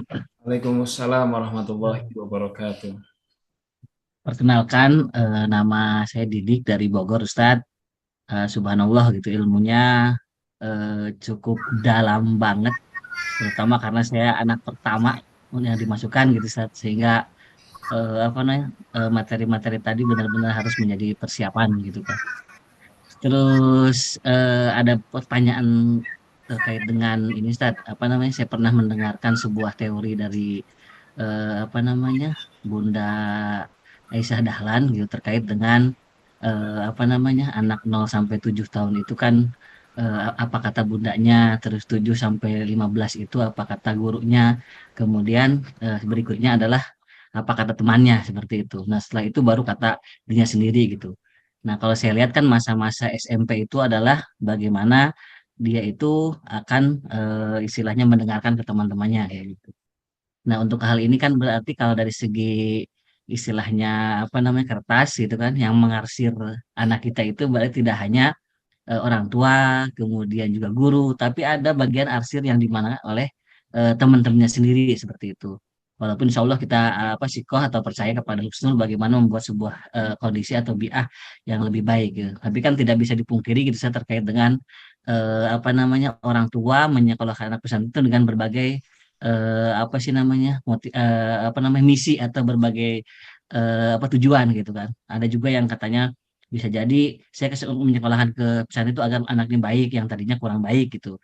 Nah, akhirnya ada beberapa catatan yang akhirnya membuat sebuah warna tersendiri terhadap anak kita yang dimana mungkin secara dari guru, orang tua gitu kan sudah oke, tapi ternyata ada lingkungan teman-temannya itu yang misalkan dalam tanda kutip ya membuat sebuah pengaruh yang kurang baik seperti itu. Nah, mungkin terkait dengan hal ini sebetulnya tadi juga semua yang disampaikan Ustadz itu bagian dari benteng itu juga gitu kan. Tapi terkait dengan mengenai permasalahan tersebut atau terkait dengan teman atau misalkan lingkungan yang dimana mungkin mempengaruhi itu, bagaimana mungkin ada solusi ataupun apa yang harus kami lakukan terhadap komunikasi terutama kepada anak, mungkin seperti itu, Ustaz. Terima kasih Ustaz Hodam dan juga Ustaz. Insyaallah. Baik, Ustaz. Terima kasih Abi Hasbi. Barangkali langsung saja Ustaz Hodam untuk direspon. Insyaallah. Baik, Ayah, begitu ya. Kita belajar dari ulama. Saya kalau dapat teori, saya harus tahu dalilnya. Kalau nggak tahu dalilnya saya agak kurang percaya karena kalau pendapat semua orang beda pendapatnya. Tetapi kalau berdasarkan dalil kita cari supaya apa? Ilmu itu sumbernya dari wahyu, begitu ya. Kalau wahyu itu pasti tidak ada terjadi perbedaan pendapat. Satu ya yang saya temukan begitu ya di dalam sejarah itu, satu kata para ulama, dia mempengaruhi anak kita tuh tiga, makanya ada tripusat pendidikan. Satu adalah keluarganya, yang kedua lingkungan, yang ketiga adalah sekolah. Lingkungan itu pasti teman-temannya juga. Nah, kata para ulama, dampak ya pengaruh kepada anak kalau keluarga itu 60%. Lingkungan itu cuma 20%. Kemudian sekolah itu cuma 20%.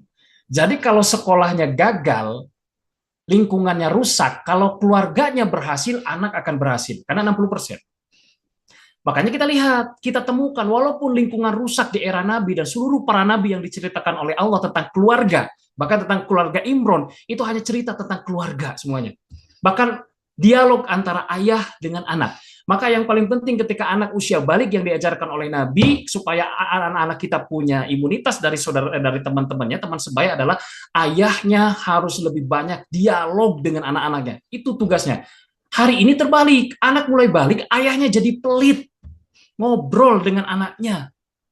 Anak sudah mulai balik, ayahnya harus mulai cerewet ngajak dialog dengan anaknya. Kenapa harus mulai cerewet ngajak dialog dengan anaknya? Supaya anaknya itu dapat opsi-opsi yang berkualitas di dalam akalnya.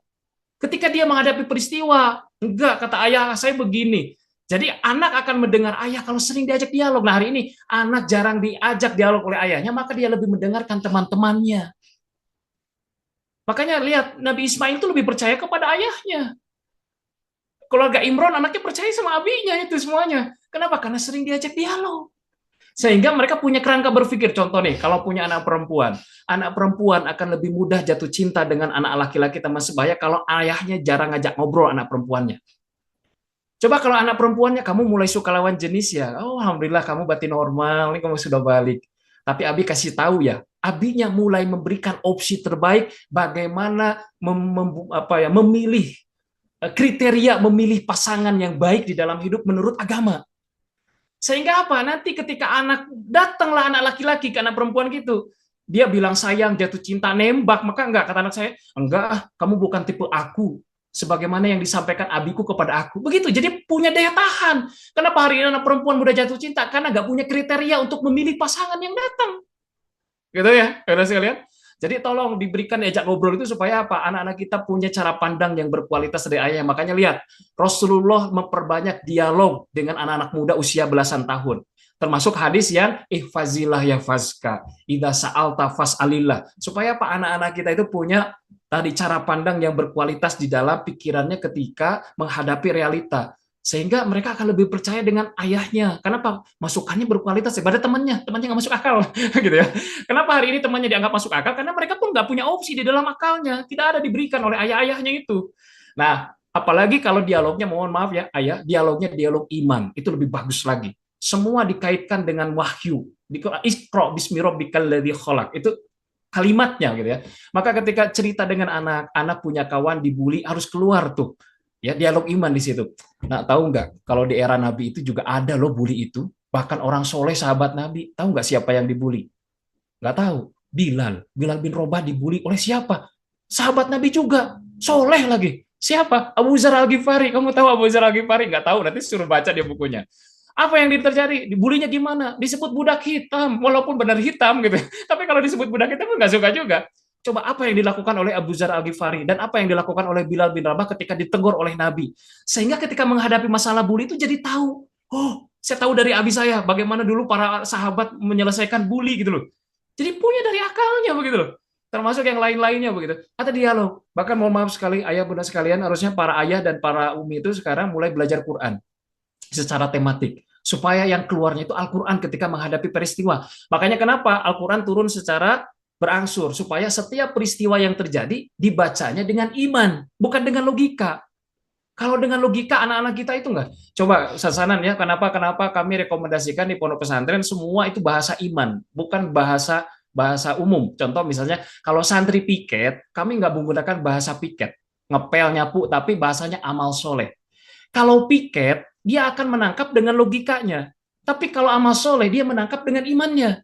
Maka beda nanti reaksinya. Contoh, nah ayo kamu waktunya piket. Piket, Ustadz kan aku udah bayar, kenapa aja nggak ya, jadi logikanya. Tapi, nah ayo waktunya amal soleh, mau ngomong apa lagi kalau udah bahasa amal soleh? Sebagaimana hari ini pajak dengan zakat. Ayah punya uang 10 juta, harus dikeluarkan untuk bayar pajak. Kira-kira ditangkapnya pakai logika atau pakai iman? Pasti logika, berat. Aduh, kalau dibayarkan nanti jangan-jangan uang saya dibelikan Rubicon kan gitu ya. Logikanya mulai main. Tapi ya 10 juta buat wakaf ya, buat zakat. Di logika atau iman yang akan berbicara? Iman. Maka anak-anak kita supaya kuat imunitas imannya tumbuh, dia kemudian punya perisai dari godaan-godaan yang lain, bahkan bukan hanya godaan yang lain, ayah, yang bahaya itu dua sebenarnya. Anak kita itu jangan lupa, anak kita punya syahwatnya sendiri, fujuroha wa taqwaha. Itu satu. Yang kedua, setan juga menggodanya 24 jam dari 4 arah. Tsumma la'atiyanahum min baini aidihim, dari depan, dari belakang, dari samping kanan, samping kiri. Justru pertahanan dari internal kalau nggak ada imannya jebol itu. Kalau dari luar itu masih bisa ya ditahan. Kita tahu ada di dalam. Ini yang bahaya. Makanya imannya yang ditumbuhkan. Nanti sering dialog iman ya. Dengan apa? Contoh misalnya kalau ngelihat gajah, anaknya diajak jalan-jalan ke kebun binatang, jangan sekedar ngelihat gajahnya. Jangan sampai kita kalah dengan Mama Gufron, bisa bahasa semut. Ya, kita terus keluar bahasanya, lihat gajah, surah apa? Surah Al-Fil. Ketika anak kita lihat gajah, coba dalam Al-Quran Allah berbicara tentang gajah surah apa? Surah Al-Fil, coba kamu bacakan surahnya. Kenapa Allah berbicara tentang gajah seperti itu dalam Al-Quran? Ada kisah di baliknya tentang kesombongan gitu ya di situ tuh. Jadi ketika anak melihat gajah, bukan hanya melihat gajahnya saja, tapi di situ ada kekuasaan Robnya di situ. Semakin melihat gajah, semakin takjub dengan kekuasaan Allah. Itu yang paling penting. Makanya lihat Iqra, baca, dikasih ilmu, ujungnya wasjud waqtarib. Supaya anak-anak kita semakin diberikan ilmu, semakin sujud kepada Robnya. Itu yang diharapkan. Nah, anak-anak kita hari ini kurang dialog iman. Bahkan di pondok pesantren pun kami mulai mencoba ya pola asuhnya diubah. Anak-anak jangan langsung loncat dengan amalan. Kenapa? Amalan itu tidak akan membuahkan karakter kalau hanya amalan saja. Kalau imannya lemah. Gitu. Jadi imannya dulu. Jangan-jangan hari ini kita bukan mengajarkan iman kepada anak, mengajarkan teori iman kepada anak. Ini yang bahaya. Gitu ya. Jadi mulai sering dialog ya. Kalau ayah dan anak sering dialog yang berkualitas, maka anak-anak tidak akan mudah percaya dengan kawan-kawannya. Tetapi kalau ayahnya jarang ngajak dialog anak-anaknya, maka dia akan lebih mudah percaya dengan teman-temannya sebagaimana di pondok pesantren. Kalau para guru jarang ngajak dialog, ngajak ngobrol murid-muridnya, maka dia akan lebih terpengaruh dengan teman-temannya. Maka mulai hari ini para ayah sering ngajak dialog anak-anak sebagaimana para nabi dengan anak. Semua tentang anak itu dialognya kuat di ayah. Kenapa? Karena ngobrol dengan ayah dengan ibu beda. Ya, ayah dengan ibu tuh pengaruh kepada anak tuh beda, apalagi anak laki-laki itu berbeda. Dan begitu ya sunatullahnya dari Allah. Jadi mulai hari ini supaya anak-anak kita punya imunitas dari kawan-kawannya, maka tolong sering-sering diajak dialog oleh para ayah. Begitu ya. Itu saja sebenarnya. Oke, Masya Allah, tabarakallah, jazakallah khairan, kasihan Ustaz Hodam. Dan semoga ini bisa salah satu respon dari pertanyaan Abi Hasbi begitu. Cuman ini Ustaz, ini tadi di kolom komentar, kalau tadi berkaitan dengan ayah, bahkan di dalam Al-Quran juga banyak ya kaitan dengan dialog ayah. Nah, kalau misalkan kondisinya, Ustaz, kalau single parent hanya ada ibu bagaimana begitu? Baik, kita bisa belajar dari Imam Syafi'i. Imam Syafi'i single parent sejak 2 tahun. Rasulullah itu ditinggalkan ayahnya sejak kecil begitu ya, anak yatim semua, tidak ada begitu ya. Jadi jangan berputus asa ketika Allah takdirkan suaminya tidak ada, kemudian harus sendirian para ibu, maka apa yang harus dilakukan? Satu, ibu bisa menggantikan sosok ayah. Nah, diterjemahkan yang pertama, apakah nanti digantikan cari suami yang lain yang baru begitu, itu boleh diartikannya begitu, atau yang kedua digantikan dengan sosok yang lain, misalnya ayahnya diganti dengan sosok gurunya. Oh, saya gantikan sosok ayahnya oleh Ustadz Sanan, itu boleh karena anaknya bisa dekat dengan Ustadz Sanan. Karena harus dapat sosok laki-laki itu boleh, dengan Ustadz siapapun itu boleh begitu ya. Itu yang pertama. Jadi ada pengganti, kalau di keluarga oleh pamannya, oleh kakeknya juga boleh. Jadi jangan kehilangan figur laki-laki gitu ya. Itu harus bagi anak laki-laki. Harus belajar bagaimana jadi laki-laki dari laki-laki, itu yang pertama. Yang kedua, selalu ceritakan hal-hal yang baik dari ayahnya kepada anak. Tahu nggak nak, waktu Abi masih hidup, kebaikan-kebaikannya itu diceritakan kepada anak kita supaya anak kita tuh punya rindu dengan abinya. Kalau anak sudah rindu kepada abinya yang tidak ada, itu didoakan. Anaknya akan mendoakan abinya, ya Allah, Abi dulu begini, maka saya akan lanjutkan kebaikan-kebaikan Abi oleh saya. Diceritakan yang baik-baiknya, gitu ya. Sebagaimana hari ini kita kan nggak pernah ketemu dengan Rasulullah, tapi kita rindu dengan Nabi lewat cerita.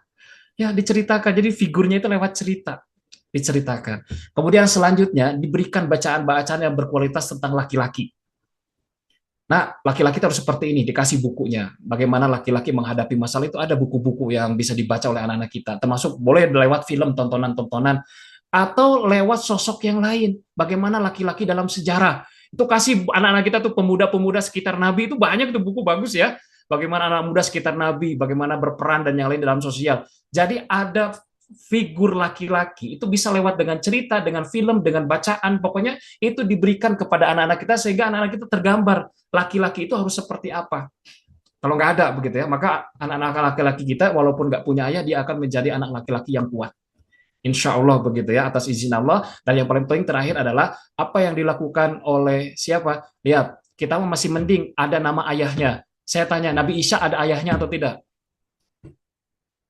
Coba kalau Nabi Isa pengen sosok ayah kayak gimana? Namanya saja tidak ada. Anak kita masih ada loh nama ayahnya.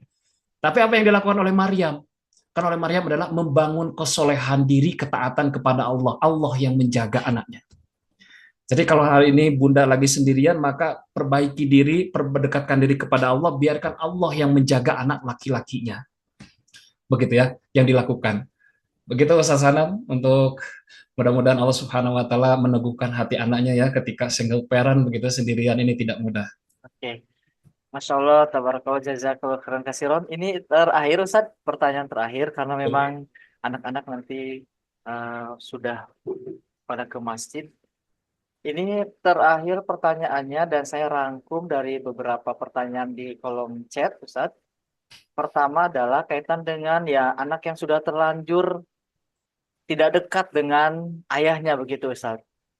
Bahkan di sini juga disampaikan katanya makan anaknya lebih memilih uminya begitu kalau mengobrol karena abinya selalu sulit untuk diajak ngobrol. Ini gimana Ustaz? Ini pertanyaan dari Umi Abdul Ghani dan juga Davin 7P.